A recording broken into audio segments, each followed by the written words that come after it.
Good evening, folks. It's my pleasure to share with you this evening my journey as a care partner. And as you will note, there are many similarities in the journey that we all take. The journey I have been on for the last 27 years has been, I would say, described in a variety of words. And I just chose some because they kind of, as I was reflecting on over the years and the experiences that I've had, I saw these as descriptive words in what I experienced. And the first thing I'd say is that I feel the journey is individual, it's unique for each person and family, but at the same time has many common elements. However, in our case, my husband was 41 when he was diagnosed with multiple sclerosis, and it was a major shock to the family, and that sort of set in stage sort of the journey of many different changes. The reason I say it's individual and it's unique is because with MS, of course, it can occur anywhere from age in the teens really, and then in the early 20s on up to people have been diagnosed even in their early 80s. So it has a huge span of time, and therefore the care partner experiences a different event or journey depending on the age of the person and what happens. It also depends on the type of MS that the person has. My husband has secondary progressive, which is a degenerative type of MS, but there are other types and they present differently. So therefore the care partner experiences a different kind of set of events at different times. I think it also depends on the health status of the individual and their age, and oftentimes it presents with everybody in a different way. In my husband's case, and this is quite common, it presented really like a flu, and we thought we were dealing with the flu. However, it kept on persisting, and then vision was involved and so on and so forth, and really was only discovered 10 months after the event of his flu by an ophthalmologist. And but at first they weren't sure if it was a brain tumor or MS, so when my husband was diagnosed, he was relieved he didn't have a brain tumor. I was in shock because, of course, being a nurse in my background, I was quite familiar with the disease, and therefore I was really, blown away by it all. And we had 2 children, 9 and 11. So as well as seeing the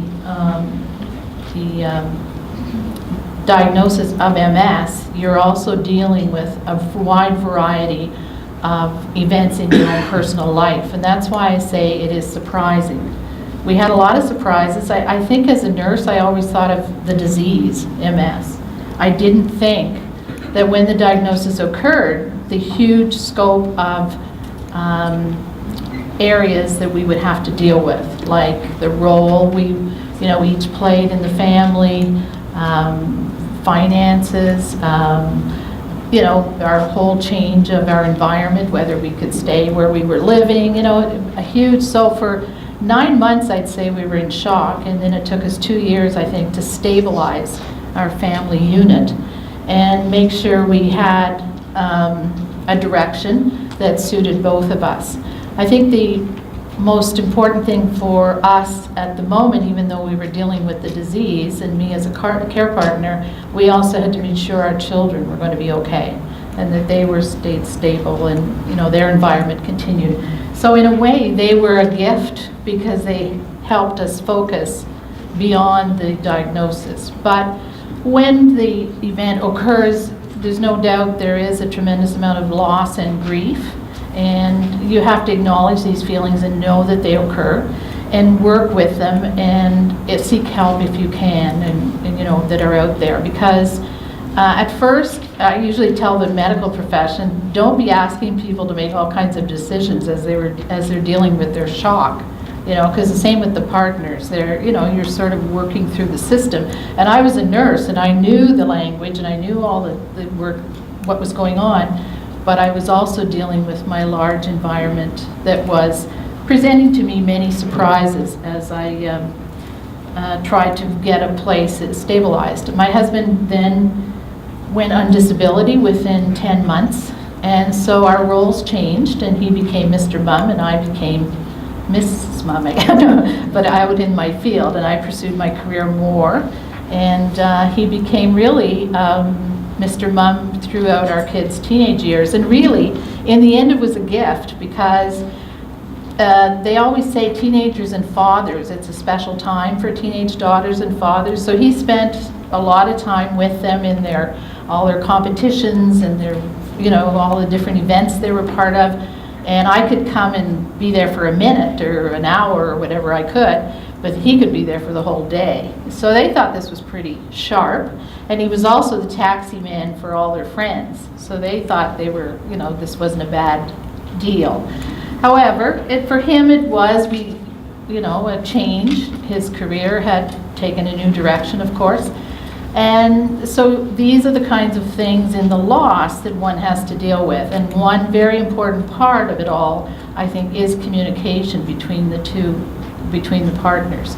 And open, honest communication, because it's a long journey and it's challenging, and therefore, if you get a dialogue going about it, and he didn't really understand what was happening to him, but the positive thing was that once he stabilized, because in secondary progressive MS, there are no treatments, it's only for symptomatic treatment, but once he stabilized, then he was feeling much better. He, of course, had some of the same symptoms, most in particular the fatigue that MS presents, and that challenged the family, because oftentimes he'd think he was going to go with the girls and then he'd have to cancel. And those are the disappointments, and you have to talk about it, and the kids had to come to recognize, that there was an adaptation that always had to take place if it were necessary. So from there, the challenges, I think, I saw us facing was the unpredictability of the disease. We never knew if the symptoms would present themselves in a morning or an afternoon in regards to mobility or vision, or in particular the fatigue, I think, was the biggest difficulty. So adjusting to that was at times very challenging. But again, you learn to work into it, and I think your attitude is very, very important. And we approached it, my husband was very positive, which I have to give him. He's always been that way for the last 27 years. He's been challenged at times with pain and so on and so forth, but generally his belief is that this was my hand of cards, and I have to, that I was dealt, and I have to work with it the best way I can. And he has. He made a commitment when he was diagnosed that he wouldn't be in a wheelchair before the kids went to university. He made it. And he also traveled with us many, many places, no matter what the challenges were. We always mobilized it as a care partner, of course, but at the same time, I think your attitude is important, and the care partner's attitude. You have to be opened and try to solve the problems. And at times it's not easy, because you're not only dealing with the disease and the condition and the partner, but you're dealing with the family and all the challenges and events and your work and those kinds of demands, as well as your social life and so on. So the challenges are multiple, but we always found them manageable. And also, I always felt that attitude was a big deal. And sometimes when I get frustrated with whatever was coming along, and we talk about it, I said, I'm not mad at you, I'm mad at the disease, for what the challenges that we have to face. But as we move through all the different challenges, like whether they were some relapses or other complications or whatever comes along, we found solutions and we kept on going. And really, in some ways, the journey caused an inspiration. And the inspiration was to live every day. And I know a lot of these are cliches, but they actually did happen. I would say I was much more futuristic. I'd say, oh, we've got to plan this and put this in place, and whatever. But I really switched to, I mean, not that I don't plan for the future, but we lived every day. I saw celebrations as extremely important. I saw happiness as a moment to enjoy. And we really, didn't sweat the small stuff. I have to say I've grown up a little bit over the last number of years because of it. Because when things come along and people are all upset, I think, in the bigger picture, pretty small. So it really has helped me too see life in a different way. And so in that way, it's been a gift. It also was a gift because it caused us to do things that we would maybe have put off. So we traveled many places, we shared a lot of things, because we never knew if the disease, because of its unpredictability, was going to progress, and then we would have more challenges and we wouldn't be able to do what we had to do. So we have very good memories, and we still travel, albeit restrictive, but we've had some very nice adventures, and the girls have a lot of memories. I think the other dimension to it is that it's relentless. As a care partner, I'm pretty well on deck 24/7, as far as the needs of the situation, or my husband, or whatever, I basically now, I take over maybe 2/3 of the management of the family as far as all the finances, all of that stuff. So it's got a lot of challenges that way. As far as the care partner, you're on board. You've got pretty well most of the world to take care of. However, only as it progresses, because my husband was, and still is, very involved, and I really believe in being very inclusive and so on. But where he has restriction, we agree I have to do it. And so there's always some surprises with MS, and so as a result, it is a bit relentless. However, it is manageable, and that's what I've learned over 27 years. There were days I didn't think so. However, again, I really believe I lived by a certain set of beliefs, and as I was moving through the experience, and I believe in attitude, I really do. I believe in seeking out resources and keeping your social contacts, in particular your good friends and your family and so on that are supportive. All of these you do need to help you manage, and the resources in the community. And oftentimes people are reluctant to ask, and I often wish we could publicize a lot more to encourage people to ask for assistance and take a little bit of the load off. But generally speaking, I think there are certain ways that you can take care of yourself and manage the journey as it proceeds, because of course the journey has a different character, as in MS's case, as the disease progresses, and therefore the care partner must learn to adapt. They must learn to meet the changes that come, and sometimes the changes can come overnight or very quickly. So your ability to respond and to recognize that this is life is important. I can't say, do I do it all the time? No. I've had the days of 12 hours in emergencies and all these issues, but sometimes it's very tiring, or you just, you're tired of doing it. But, then it'll end and you go on to the next chapter. So that's how I see it as manageable. We talk about it because this is the way we want it as partners. And if I were sick, he would help me, and vice versa. And we try to work at it together. And of course, we have our family and our grandchild and so on. So all of these things keep him motivated to be as involved and as well as possible. My basic beliefs, which have guided me, I think, is, first of all, even as a nurse, but always now more as a partner, is that I believe each person owns their own illness. And therefore, and oftentimes, it sounds harsh, but I've always preached it from way back, for even as a nurse in practice and so on. And the reason I believe that is because an individual can make quite an impact on their health by owning their own illness, understanding what they have and how they can manage it. And yet, there are times when the care partner has to be more of a caregiver because of the circumstances that are presented. But I start out with that belief, and therefore, when my husband and we would talk, as he was a terrible eater. He's a junk food eater, and still loves junk, but not as much.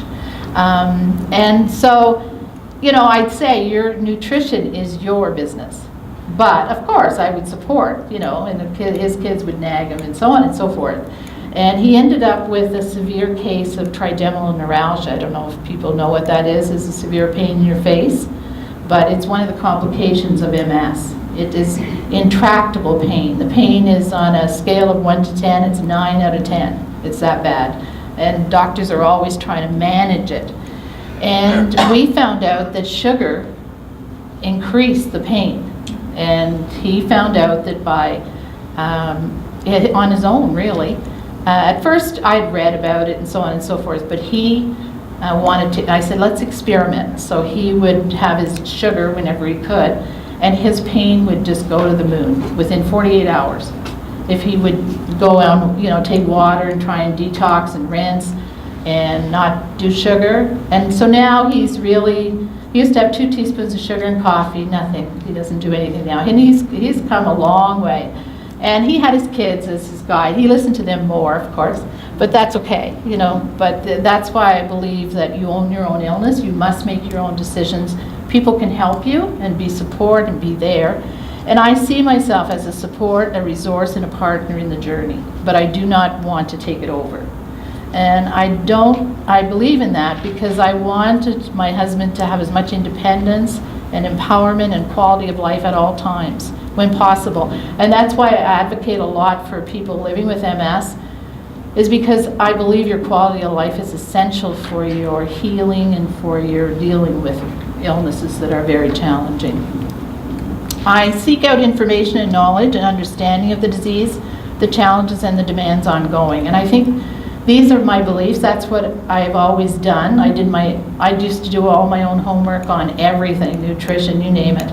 Anything that would take inflammation down in the body, build immune systems, you name it, I've researched it. But at the same time, I felt that the more informed I was, then the more we could look for solutions. I try to foster communication, understanding and respect and empathy as we make space in our lives for the disease and its challenges. I can't necessarily say we all accept it. We just make space for it. We have to deal with it, it's there. So, and I have always fostered with the children too, and they're very, very good to their father and very respectful, and they're very understanding. They've grown over the years to understand and help him be the best he can be.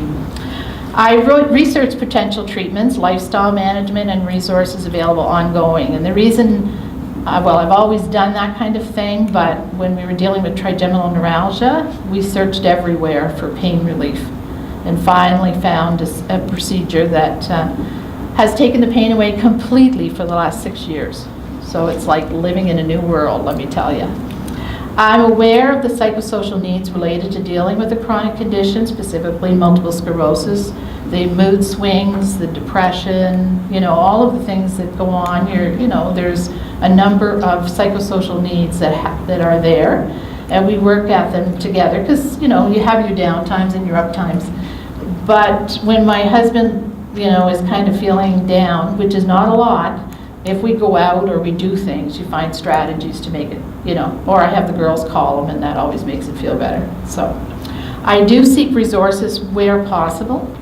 And we've had a lot of assistance with, our friends have helped us. We did build a house that was accessible, and that has been a huge gift because he is able to manage his own care in his own world effectively because the house is designed so he can come in and out with a ramp and so on and so forth, all the things that make you independent. Taking care, what do? I do reflect on the role I have. I keep connected and conscious about it. Why? Because I didn't want to go into the role of control, that I would control everything, that I would have decisions about everything and so on. So I always have to keep myself thinking, where are you at now? Because as the disease progresses, there is some dementia and some different changes.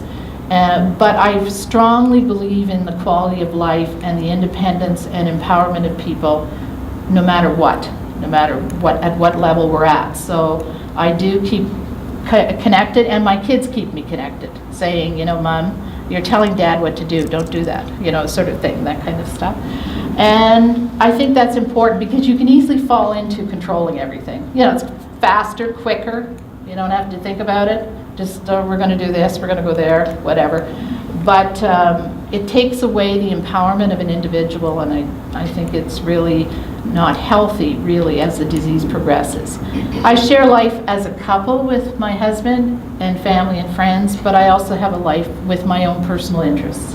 And I develop, things that I like to do, friends I share with. I'm an avid reader, so I belong to a book club, this kind of thing. But a lot of sometimes and I have to say, my kids are grown now and it's just the two of us, but it is important to have a life for yourself, to keep yourself, even when you go out, it changes the atmosphere from your environment, so it helps. I maintain social contact and interest, and sometimes when you're working and you've got commitments at home and so on and so forth, it's easy not to call a friend because you're too tired, and then you can lose connection easy. And they are a great source of gifts to me. And I have many friends in a variety of places, so we all have our chats. And I have a couple of very special friends, and these are the people I vent to, where I complain about whatever. And I usually choose who I vent to. And that's okay, because they know that that's all I'm venting. It's now January 31st, vent night, and then February 1st, it's all gone. We're off to the races again. So I take time out to have my life my way. So sometimes I say to my husband, I think I'm just going to go and read for a while. And I shut the door and, stay by myself and take time out. If that's what I need, or take a bath or shower or whatever will make me feel better.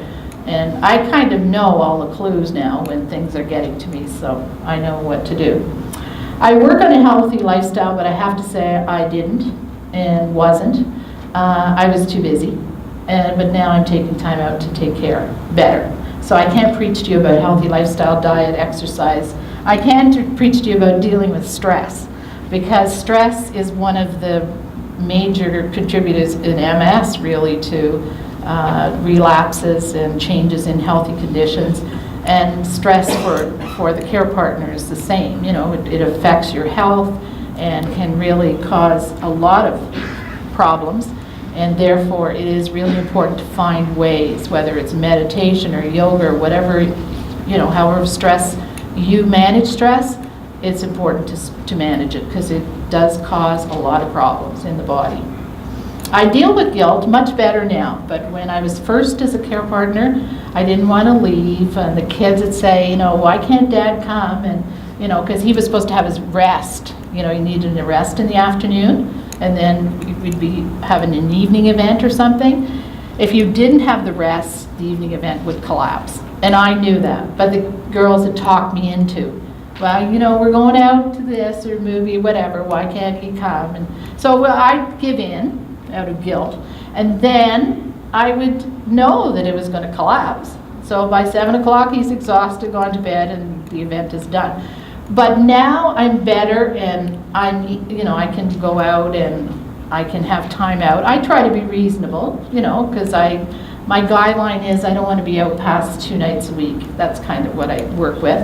And, there's guilt about if you're too sharp, or if you're, too controlling, or whatever comes up. But I'm better at it, and if I'm cross or irritable, I just say I'm sorry. We talk about it. So I do a lot of self-talk, and that is, if you're sort of having a bad day, I just say, look, you got lots of blessings, like move on, sort of thing. And my girlfriend is very good at saying, get over it, So, and so that's basically the end of my journey. It carries on, of course. And I hope that there will be groups formed to share, because I think that's one of the great strengths in being a care partner, that other people share with you, and you talk about things openly and honestly. And it's okay to say, this is not an easy journey. It's okay to say, you know, I don't particularly want to do this anymore. You know, January 31st, I don't want to do it. February 1st, okay, I'm back on board again. So you know that, you know, but not having the guilt to, you know, people hide things and don't say things because they think. And even my husband and I'll say, I'm tired, or I don't want to do this, or whatever. And he's much more now. We had to get used to it, the honesty. But it's been a good thing to be able to be honest. And he says, you know, that is what he believes as well. Anyway, thank you very much. If there's any questions, I'm happy to